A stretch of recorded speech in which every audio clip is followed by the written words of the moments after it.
On January the 27th, 2026, the insolvency administrators met for another hearing to coordinate the status of the proceedings and the next steps.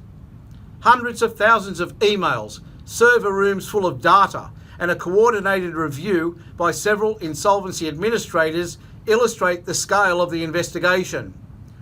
According to those involved in the proceedings, the forensic analysis of the Myworld Lyconet case is scheduled to be compiled into a statement of facts for the Public Prosecutor's Office after the investigations are completed.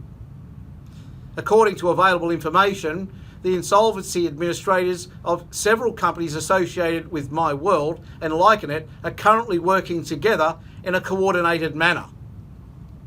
Their aim is a joint evaluation of extensive digital and physical documents.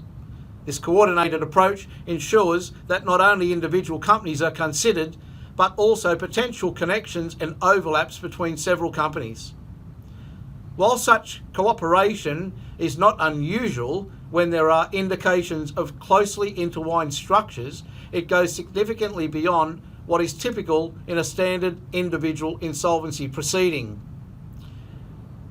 The ongoing review addresses, among other things, the review of approximately 750,000 emails using a systematic keyword search, the evaluation of digital and physical documents, which according to those involved in the proceedings occupy the space of several server rooms.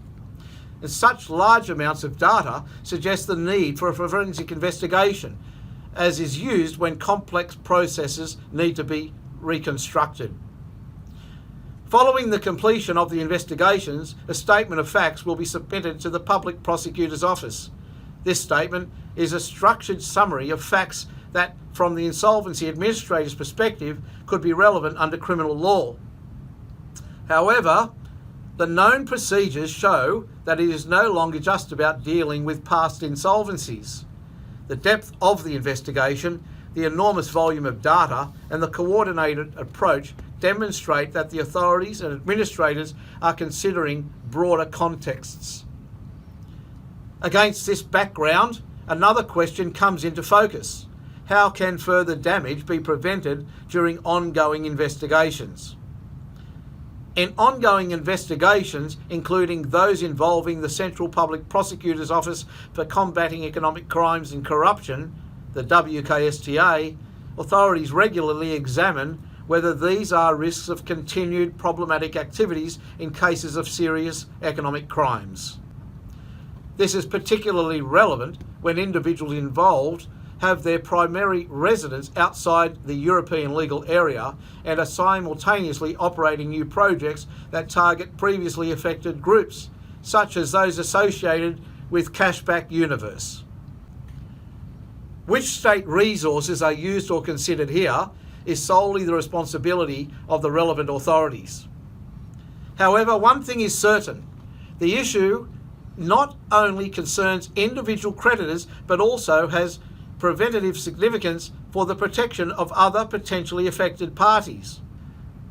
In conclusion, the coordinated forensic investigation in the Myworld Lyconet case demonstrates that the proceedings have reached a new level of depth. For creditors, market participants and observers, this means that the overall situation remains open, and any statements regarding a financial conclusion to the investigation are premature at this time.